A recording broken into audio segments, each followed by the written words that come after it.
Historically, what has happened is people have so much fun, and the spirit is so palpable that after the set is over, generally the hat gets passed, and for a few extra coins, the musicians will play for an extended period of time. Yes, exactly. So we'll give you a couple bits of information again now. It's September 12th. That's Saturday, September 12th, 2009. The breakfast starts at 10:30 in the morning. To register for that, please call 845-615-1242. The jazz events of the day, the venues start at 12 noon, and they go through until 6 o'clock at night, which means that you can literally hear music from noon till about 8 p.m. when the last venue, 170 West Main, will be done serving their dinner. Actually, they're going to 9. Or until 9 o'clock. Yes, from 6 to 9. And you know what's good about that? It's like by the end of the day, folks are hungry. That's the place to go. And it's still going. It's still going on. And Steve Rowley's an excellent guitarist. You can also log on to GoshenPublicLibrary.org. And on that site, you can read some bios about these various artists. You can get the directions how to get to all the places. And again, the times. Talk to us, Chris, for a moment, playing the bass and being in touch with all the musicians that you've been in touch with. In past years, last year we had Miss Lily Howard, which brought down the house. It's estimated last year, folks, that something like 1,500 people were in and around Goshen for the Jazz Fest. And at the main stage, I believe we had something like 350 or 400 people listen to Miss Lily Howard. Yeah, Lily Bryant Howard. Lily Bryant Howard. Yes. Talk to us a little bit, because this is the 6th, and we look forward to the 7th and 8th and the 15th and the 20th.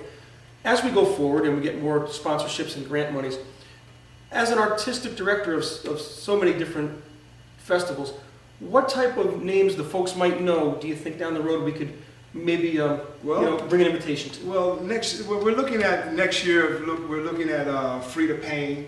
We're looking at Melba Moore. These are folks that have been somewhat out of the limelight, but then they're coming back, and they're coming back strong, especially in the jazz idiom. Frida Payne does a tribute to Ella Fitzgerald. And this lady has done her homework. I mean, this show is off the hook. So Melba Moore, I caught her on her coming back debut at the Iridium in New York, and she was just phenomenal. So we're going to be in touch with these particular ladies.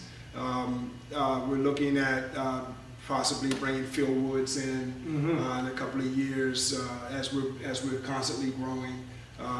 Looking at bringing in Sonny Fortune. And then as time goes on, Diana Reeves. These are people that we definitely are looking into.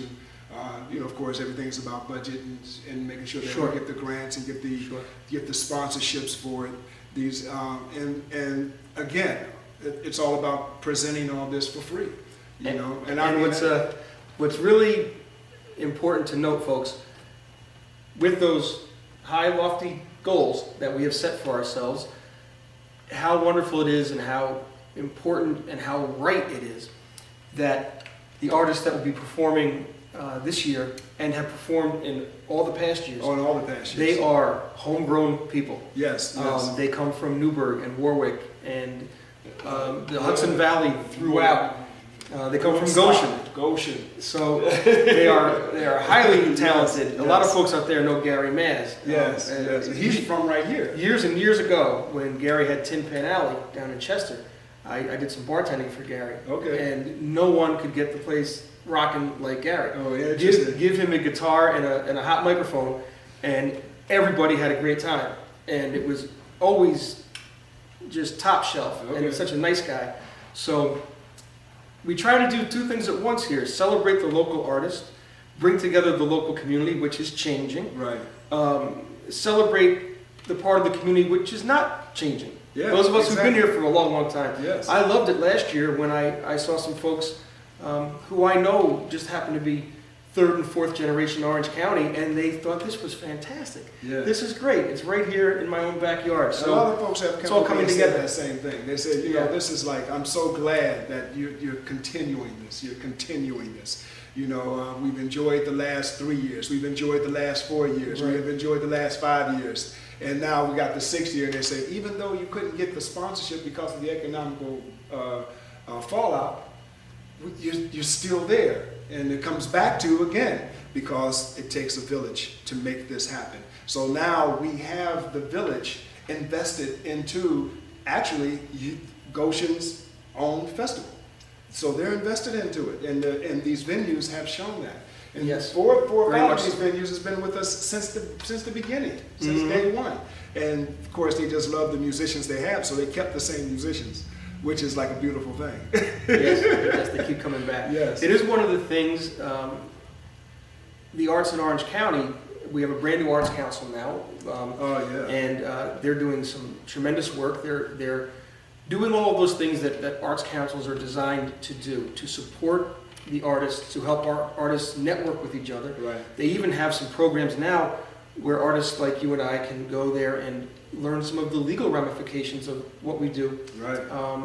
Different ways that we can get our message out. And one of the things that we are, I guess, particularly proud of this year is that not one of the artists and not one of the venues, when we went to them, did they balk for 1 second. Not 1 second. That is a true testament to the fact that maybe it is in the tougher economic times when artists have to do what artists have to do. The painter has to paint, the poet has to write, the musician has to play his music, and the actor has to act. So yes. We went through the same thing with Shakespeare in the Park, and we begged, borrowed, and stole everything we could get, and it brought some oxygen to the folks who were there. Not only does it give you some entertainment value if you're coming to these things, there is a cultural and an educational value to this. Some of you parents at home right now, how many times do you just wish Junior would turn off the computer game and stop text messaging and get involved with the spirit and the soul of what it is to be walking on the earth? I don't want to get preachy, but it is about the arts. It's definitely about and the nothing arts. can bring that back Definitely about that. than festivals like this. So folks, I'm going to let you enjoy for the next few minutes the one and only Mr. Christopher Dean Sullivan. He's going to play for you, and we hope to see you on Saturday, September 12th, right here in Goshen, New York. Take care. God bless. We start at 10:30 in the morning, y'all.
Gary Man's Trio at Big Dave's Family Barbecue, 1 o'clock. Peggy Stern at Art and Soul Studio, 1:30 p.m. The Michael Jackson Trio at Marie Mulaney's Pub, 2 p.m. Paul Russell Trio, also known as Elegant Swing, at New Street Tavern, 2:30 p.m.